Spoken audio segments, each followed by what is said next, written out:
Hello guys, welcome to my YouTube channel. Guys, आज हम start कर रहे हैं class 11th maths and NCERT में से चैप्टर नंबर 3 ट्रिग्नोमेट्रिक फंक्शंस।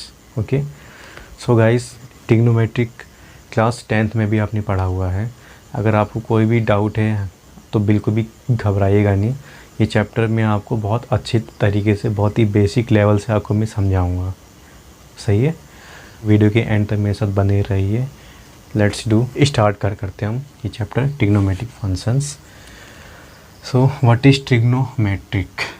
ठीक है, ट्रिग्नोमेट्रिक आपका ग्रीक वर्ड से मिलकर बना है, जो कि दो पार्ट में डिवाइडेड है। पहला पार्ट है आपका ट्रिग्नो, दूसरा पार्ट है आपका metric. Okay, so what is trigno? Trigno में एक वर्ड है आपका ट्राई मीन्स क्या होता है? 3, और GONO ग्नो, इसका मतलब होता है साइड्स। 3 साइड्स किसकी? किसी ट्रायंगल की। ठीक है, आपकी 3 साइड्स किसी ट्रायंगल में ही तो होते हैं। किसी ट्रायंगल में आपके 3 साइड्स ही होते हैं, एक ये साइड हो गई, एक ये साइड और एक ये साइड। ठीक है, तो 3 sides of a triangle. And metric means measurement, measure करना। 3 साइड्स ऑफ ए ट्रायंगल क्या होता है आपका? ट्रिग्नो। एंड मैट्रिक मीन्स क्या होती है? Measurement. So it is basically it is developed to measure the 3 sides of a triangle. Okay, measurement of 3 sides of a triangle, ये आपका होता है ट्रिग्नोमेट्री। इसका मीनिंग होता है, जो कि ग्रीक वर्ड से मिलकर बना है। सो अब क्लास 10th में आपने पढ़ा था, थोड़ा सा रिवाइंड कीजिए। क्लास 10th में आपने पढ़ा था ट्रिग्नोमेट्रिक रेशियोज़। क्या होते थे ट्रिग्नोमेट्रिक रेशियोज़, उसकी बात कर लेते हैं। एक आपका एक्यूट राइट एंगल ट्रायंगल है, ये आपका एक्यूट एंगल है। तो एक्यूट एंगल के सामने वाली जो साइड होती थी वो क्या होती है? परपेंडिकुलर। होती थी नहीं, होती है। कॉन्सेप्ट तो आपका वही है ना, सेम। ठीक है, और इस परपेंडिकुलर कि सामने वाली जो साइड होती है वो होती है हाइपोटेन्यूज, और इस हाइपोटेन्यूज के सामने वाली जो साइड होती है वो होती है base. Okay, so what is trigonometric ratio? पहला रेशियो आपका आता है sine x. Sine x is what? Perpendicular upon hypotenuse, ये होता है। Next cos x. What is cos x? Base upon hypotenuse. And third trigonometric ratio is tan x. tan x is what? Perpendicular upon base. ठीक है, अब इन trigonometric ratios का reciprocal भी possible होता है। ठीक है, तो साइन x का reciprocal is what? 1 upon cosec x। Cos x का reciprocal is what? 1 upon sec x। And tan x को हम और कैसे लिख सकते हैं? Sine x upon cos x की फॉर्म में। Sine x upon cos x is equal to tan x। ठीक है, एक ट्रिग्नोमेट्रिक रेशियो आपकी ये भी होता है। और tan x का रेसिप्रोकल और हम क्या लिख सकते हैं? 1 upon cot x। 1 upon cot x। ठीक है, तो ये तो आपका बेसिक है ट्रिग्नोमेट्रिक रेशियोज़ का, जो कि हमने क्लास 10th में पढ़ा था इसे। ठीक है, अब हमको क्लास 11th में क्या पढ़ना है? क्लास 11th में हम पढ़ेंगे trigonometric ratio in terms of functions, या trigonometric ratio as a functions. ठीक है, सो अगर मैं आपसे कहूँ कि ये एफ एक्स आपका इज इक्वल टू क्या है? साइन एक्स है। ठीक है, तो F X is equal to sine X आपका फंक्शन तब कहलाएगा जब एक्स की वैल्यू हम ऐसी पुट करें जो कि एक्स की वैल्यू पुट करने पे एक ही वैल्यू आए, एक ही सॉल्यूशन आए, यानी कि सेम आए। अगर हम एक्स की वैल्यू डिफरेंट यहाँ पे पुट करते हैं तो एक्स की वैल्यू डिफरेंट पुट करने पर भी साइन एक्स की वैल्यू सेम आए, डिफरेंट ना है। कैसे? सपोज़ करो आपने x की वैल्यू यहाँ पे 45 डिग्री पुट करी, तो साइन 45 इज़ व्हाट 1/√2। ठीक है, अगर हम x की वैल्यू कोई और, x की जगह हम कोई और वैल्यू भी पुट करते हैं तो उस साइन x की वैल्यू 1/√2 ही आनी चाहिए, तभी ये आपका फंक्शन कहलाएगा, अदरवाइज़ नहीं कहलाएगा। ठीक है, सही है ना। ठीक है, तो ऐसे ही आपकी बात करें f(x) = cos x के लिए भी। ठीक है, तो इसमें x क्या है, x आपका ऐसा वेरिएबल है जो इन ट्रिग्नोमेट्री रेशियोज़ को सॉल्व करने के लिए हेल्प करेंगे as a function, in terms of function. ठीक है, अब देखो f(x) = cos x है, ये भी आपका क्या है, एक फंक्शन ही है। फंक्शन होने के लिए क्या प्रॉपर्टी होनी चाहिए, फंक्शन होने के लिए आपके पास क्या प्रॉपर्टी होनी चाहिए कि अगर हम x की वैल्यू अगर हम डिफरेंट भी पुट करते हैं तो cos x की वैल्यू सेम ही आनी चाहिए। सपोज़ करो अगर हम x की जगह 30 डिग्री यहाँ पे पुट करते हैं तो cos 30 आपकी √3/2 ही आनी चाहिए। ठीक है, अगर 1/√2 आ गई तो ये आपका फंक्शन नहीं कहलाएगा। ओके, तो इसको नोट कर लीजिए इतना। नेक्स्ट अब हम स्टार्ट करते हैं एक्सरसाइज 3.1 का इंट्रोडक्शन, जिसमें आपको पढ़ना है दो एंगल्स। कौन कौन से होंगे angles, degree measure and radian measure. तो वो डिग्री मेजर और एंगल मेजर पढ़ने के पहले आपको दो बेसिक कंसेप्ट मैं आपको समझाऊंगा। ठीक है, छोटे से कंसेप्ट हैं। दो एंगल्स होते हैं आपके, एक होता है पॉजिटिव एंगल और एक होता है नेगेटिव एंगल। हम एंगल को कैसे मेज़र करते हैं, ट्रिग्नोमेट्रिक रेशियोज़ या ट्रिग्नोमेट्रिक फंक्शंस के अंदर। ट्रिग्नोमेट्रिक फंक्शंस के अंदर हम एंगल्स को कैसे मेज़र करते हैं। ठीक है, ये बहुत ही इजी कॉन्सेप्ट है, बहुत बेसिक है, इसको समझिए अच्छे से। अगर मैं आपसे कहूँ कि पॉजिटिव एंगल के अंदर अगर मैं आपसे कहूँ कि मुझे पॉजिटिव 60 डिग्री का एंगल बनाना है, ठीक है, तो एक आपकी ये रे है, ये रे आपकी इनिशियल साइड कहलाएगी, this is your initial side. अब आपको क्या बनाना है, पॉजिटिव 60 डिग्री का एंगल बनाना है। तो पॉजिटिव 60 डिग्री का एंगल कहाँ बनेगा, positive direction of the X axis में। ठीक है, मान लो कि ये आपकी एक्स एक्सिस है, ये लाइन आपकी क्या है, एक्स एक्सिस है ना। तो positive direction of the X axis आपकी क्या बनेगी ये, तो सपोज़ करो ये कहीं आपका 60 डिग्री का एंगल बन रहा है, सही है। This is your second side, तो ये सेकंड साइड आपकी कहलाएगी टर्मिनल साइड, टर्मिनल साइड, सही है। तो ये 60 डिग्री प्लस का 60 डिग्री का एंगल आपका बनता है एंटी क्लॉकवाइज डायरेक्शन में। This is your anti clockwise direction, जो कि positive direction of the x axis होता है। ठीक, अब नेगेटिव एंगल की बात करें, ये आपकी कोई रे है, ये आपकी एक्स एक्सिस, इसको आप मान लीजिए this is your initial side, this is your initial side. अब आपको नेगेटिव का माइनस का 60 डिग्री एंगल बनाना है, तो 60 डिग्री माइनस का क्या बनेगा, negative direction of the x axis, ये होगा कुछ आपका एंगल माइनस का 60 डिग्री, जो कि क्लॉकवाइज डायरेक्शन में होगा। ये आपकी कौन सी डायरेक्शन है, ये आपकी क्लॉकवाइज डायरेक्शन है। तो नेगेटिव एंगल हमेशा क्लॉकवाइज डायरेक्शन में बनता है और पॉजिटिव एंगल हमेशा एंटी क्लॉकवाइज डायरेक्शन में बनता है। सो दूसरी साइड आपकी क्या होगी, terminal side, this is your terminal side. इस चीज़ का ध्यान रखिएगा। जैसे आपकी जो घड़ी होती है, घड़ी आपकी कैसे घूमती है, आपकी क्लॉकवाइज डायरेक्शन में तो घूमती है ऐसे, ये आपकी कौन सी डायरेक्शन है, ये आपकी क्लॉकवाइज डायरेक्शन है। ठीक है, और पॉजिटिव एंगल अगर आपको मेजर करना है तो पॉजिटिव एंगल आपका कैसे होगा मेजर, घड़ी की डायरेक्शन से उल्टी दिशा में, means anti clockwise direction. Okay, ये आपकी एंटी क्लॉकवाइज डायरेक्शन है, और नेगेटिव एंगल आपका क्लॉकवाइज डायरेक्शन में मेजर होता है। तो इसमें हम लिखेंगे theta is positive when it is measured in anti-clockwise direction.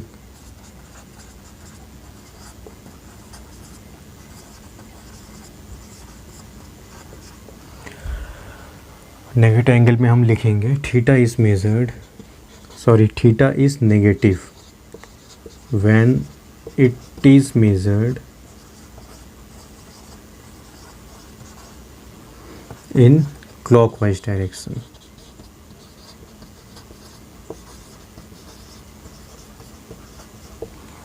ठीक है, सो ये आपका बेसिक था पॉजिटिव एंगल और नेगेटिव एंगल का, इसको नोट कर लीजिए।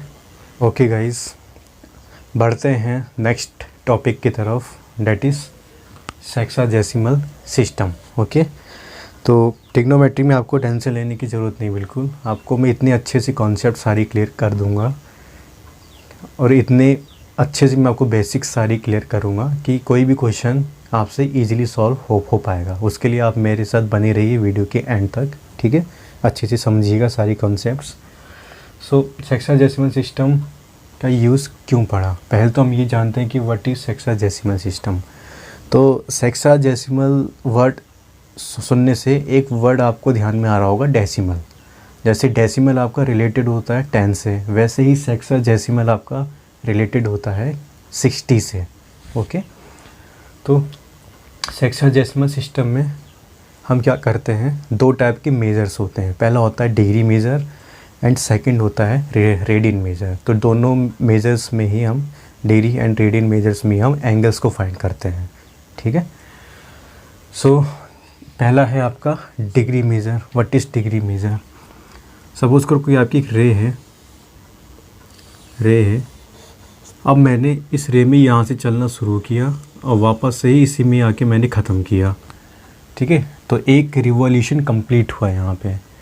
तो ये 1 रिवॉल्यूशन कंप्लीट होने के बाद एंगल बनाएगा 360 डिग्री। ओके, एक रिवॉल्यूशन कंप्लीट होने पे 60 डिग्री का एंगल बनाता है। सो डिग्री मेजर में 1 रिवॉल्यूशन इज इक्वल टू क्या होगा, 360 डिग्री। यही तो होता है आपका, 1 रिवॉल्यूशन कंप्लीट होने पे 360 डिग्री का एंगल बनाता है। तो सेक्साडेसिमल की ज़रूरत क्यों पड़ी यहाँ पे, देखिए। तो यहाँ से 1 डिग्री डिवाइड होता है, 1 डिग्री यहाँ पे डिवाइड होता है 60 मिनट्स में। 1 degree is divided in 60 minutes. Also 1 minute is divided into 1 minute is divided into 60 seconds. सही है। सो 1 डिग्री यहाँ पर आपका डिवाइड हुआ 60 मिनट्स में और 1 मिनट आपका यहाँ पे डिवाइड हुआ 60 सेकेंड्स में। Okay, so 1 degree is equal to 60 minutes and 1 minute is equal to 60 seconds. अब देखिए यहाँ पर हम मिनट को यहाँ पर हम सिंगल लाइन से डिनोट करते हैं और सेकेंड्स को डबल लाइन से हम डिनोट करते हैं। ठीक है, तो this is basically all about degree measure. Now second आपका आता है, सेकंड सेक्साडेसिमल सिस्टम में radian measure. What is radian measure? What is radian measure? इसमें हम क्या करते हैं, मैं आपसे ये कहूँ कि मैं यहाँ पर एक यूनिट रेडियस का एक सर्किल ले रहा हूँ। ओके, एक यूनिट रेडियस का सर्किल ले रहा हूँ। This is unit radius circle. आपकी क्वांटिटी कुछ भी हो, उस क्वांटिटी का एक यूनिट मैंने यहाँ पे ले लिया। ठीक है, दिस इज़ 1 यूनिट। तो अब रेडियस क्या हो जाएगी इसकी, 1 यूनिट। रेडियस इसकी 1 यूनिट होगी। अब मैंने यहाँ पे क्या किया कि इसी 1 यूनिट का एक लेंथ ऑफ आर्क मैंने यहाँ पे ले ली। यूनिट रेडियस सर्किल में लेंथ ऑफ आर्क भी मैंने 1 यूनिट ले ली। यूनिट रेडियस सर्किल में, ठीक है, जब आपकी रेडियस 1 यूनिट है और लेंथ ऑफ आर्क आपकी 1 यूनिट है, तो जो इसमें लेंथ ऑफ आर्क के थ्रू जो यहाँ पर एक एंगल सबटेंड करेगा, this angle will be said to radian. ठीक है, इसको हम डिनोट करते हैं 1 की पावर c। पावर c होगी तो मतलब वो आपका रेडियन से रिलेटेड है, वो आपका रेडियन है। ठीक है, तो एक बार और मैं आपको समझा दूँ कि एक हमने मैंने यहाँ पर यूनिट रेडियस का सर्किल लिया। अब क्वांटिटी आपकी कुछ भी हो, उसका एक यूनिट मैंने यहाँ पे ले लिया है। ठीक है, तो उसकी रेडियस क्या मैंने यहाँ पे ली, 1 यूनिट। अब यहाँ से मैंने लेंथ ऑफ आर्क भी 1 यूनिट की ले ली। तो यूनिट रेडियस सर्किल में जब रेडियस 1 यूनिट है और लेंथ ऑफ आर्क 1 यूनिट है, तो जो सेंटर से जो ये एंगल सबटेंड करेगा वो होगा 1 रेडियन। सही है, तो यहाँ से एक रिलेशन निकल कर आता है। वो रिलेशन क्या होता है आपका, theta is equal to L upon R। सही है, ठीक। Angle subtended at the centre by the unit length of arc in unit radius of circle is said to be 1 radian. सही है, यहाँ पे मैं लिख भी देता हूँ what is radian. Angle subtended at the centre by unit length of arc in 1 unit radius of circle, this is radian. ठीक है, so angle subtended at the centre by unit length of arc in 1 radius of circle is said to be radian. सही है, तो इसको note कर लीजिए। अब इससे एक रिलेशन आपको यहाँ से निकल कर मिला है, क्या, theta is equal to L by R. ठीक है, अब इसमें देखो L भी आपकी 1 यूनिट है, रेडियस भी आपकी 1 यूनिट है, तो थीटा यहाँ से क्या आ जाएगा, 1 यूनिट। ठीक है, अच्छा इसमें एक चीज़ बहुत अच्छी समझने वाली ये है कि ये जो थीटा होगा ना, थीटा हमेशा आपका रेडियंस में ही रहेगा। थीटा की वैल्यू हमेशा आपको रेडियन में ही निकालनी है। अगर थीटा आपका डिग्री में होगा तो इस डिग्री को कन्वर्जन करके रेडियन में कन्वर्ट करना पड़ेगा। पहले आप इसको रेडियन में लाओगे तब आंसर आप दोगे।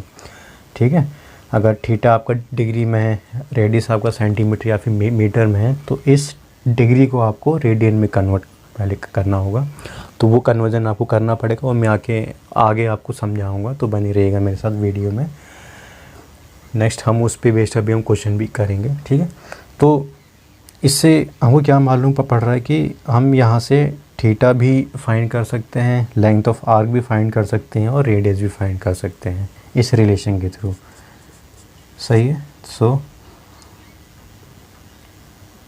L is equal to R theta, और क्या फॉर्मूला इसका बनेगा, R is equal to L upon theta. देखिए हम इस रिलेशन के थ्रू थीटा भी फाइंड कर पा रहे हैं, लेंथ ऑफ आर्क भी फाइंड कर पा रहे हैं और रेडियस भी हम फाइंड कर पा रहे हैं। लेकिन आप ये ध्यान रखिएगा, ये जो थीटा होगा ना, ये थीटा हमेशा रेडियंस में ही रहेगा। ठीक है, रेडियंस में करने के लिए आपको अगर सपोज़ कोई डिग्री में दिया होगा तो आप इसको रेडियन में कन्वर्ट करोगे यूजिंग कन्वर्सन, उसको मैं समझाऊंगा आगे। ठीक है,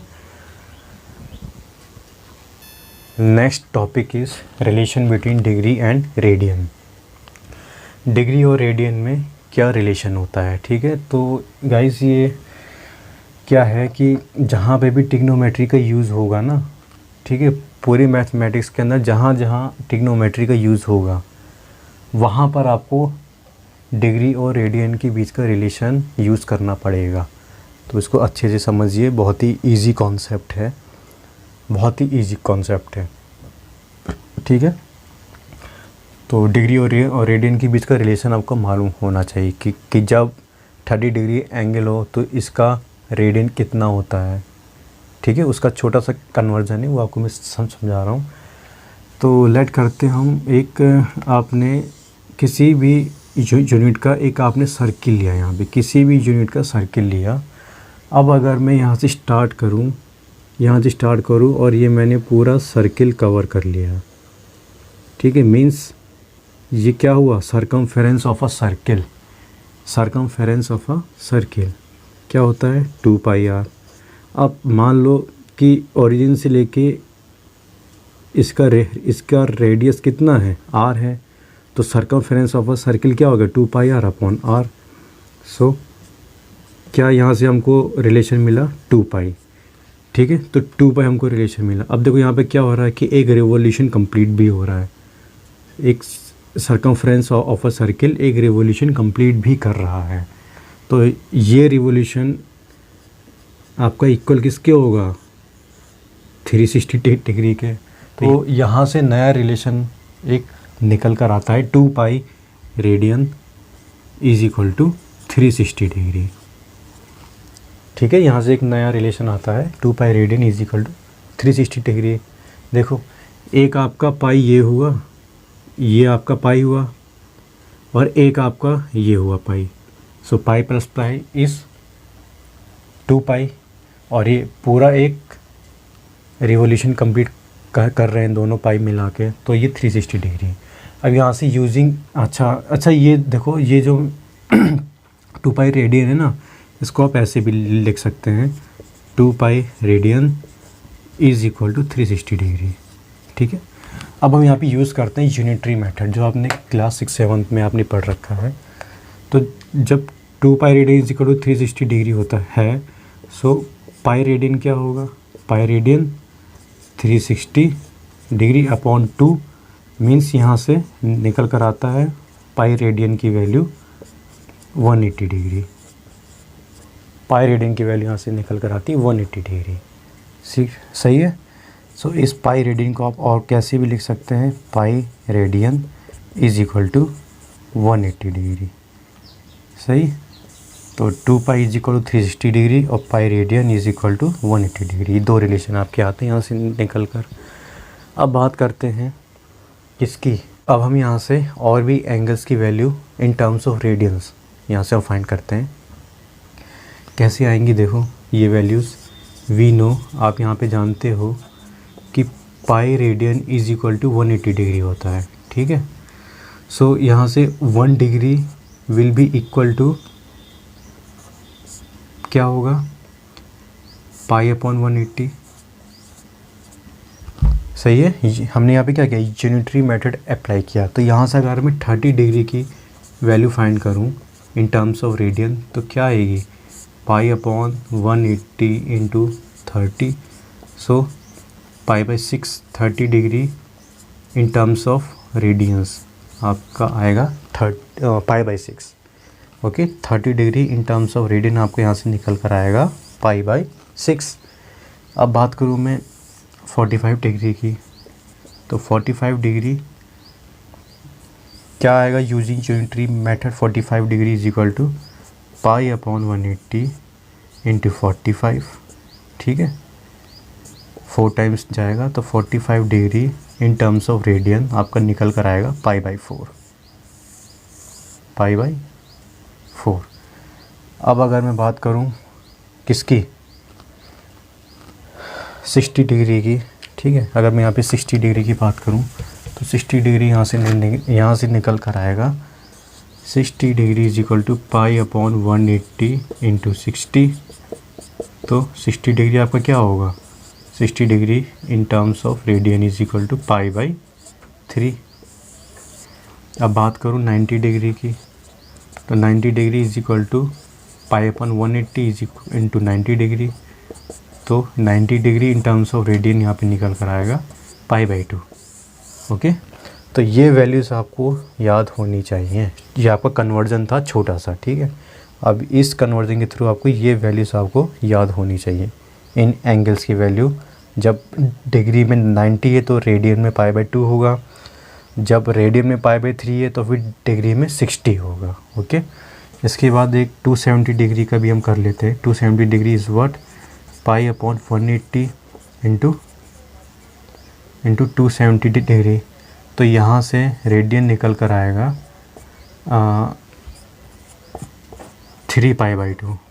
3 pi by 2 is equal to 270 degree, ठीक है। तो एक छोटी सी टेबल है, इसको आप ड्रॉ कर लीजिए, ठीक है। ये टेबल आपको याद होनी चाहिए, कभी भी आप इनके इनका रिलेशन, डिग्री और रेडियन के बीच का रिलेशन कभी भी नहीं भूलोगे।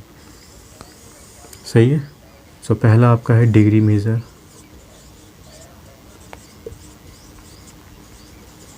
सेकंड आपका रेडियन मेजर।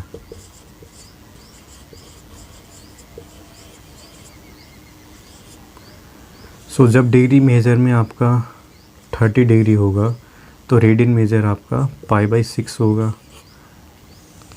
जब डिग्री आपकी 45 डिग्री है तो रेडियन आपका π/4। डिग्री मेजर आपका एंगल जब 60 डिग्री होगा तो रेडियन में आपका π/3। डिग्री मेजर में जब 90 डिग्री का एंगल होगा तो रेडियन π/2 की इक्वल होगा। और 180 डिग्री क्या होता है, पाई होता है। मैंने यहाँ पे अभी प्रूफ किया ना, pi radian is equal to 180 degree. अब 270 degree in terms of radian अभी हमने यहाँ पे फाइंड किया 3π/2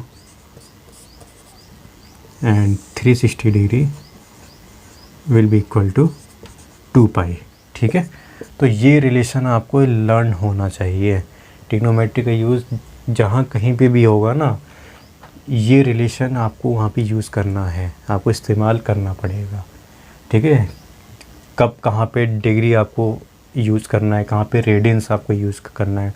तो degree in terms of radians आपको ये वैल्यूज़ याद होनी चाहिए। सही है, तो नोट कर लीजिए।